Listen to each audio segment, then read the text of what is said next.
এই স্থান এখন একটা বাগানে পরিণত হয়েছে, কিন্তু এই স্তম্ভটির পাশেই এই স্থান।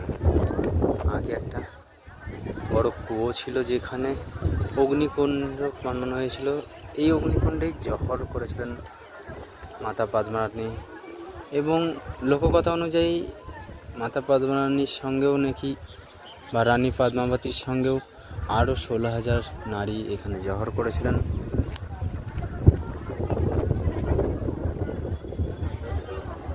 তো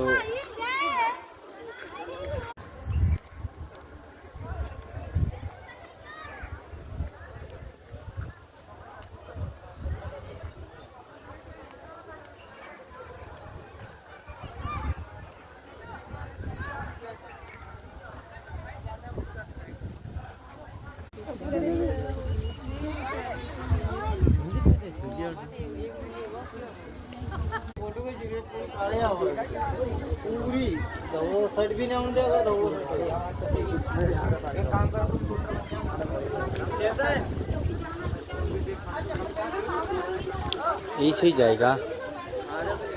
এই জায়গাটা এখন দেখতে একটা গার্ডেনের মতো করে দিয়েছে, বাট এই সেই জায়গা যেখানে জহর করেছিলেন রানী পদ্মাবতী।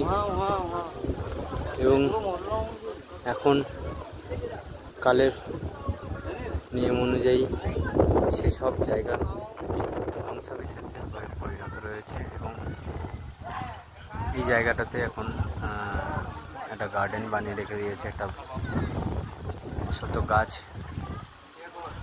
তো এটা একটা অনেক বড় জায়গা।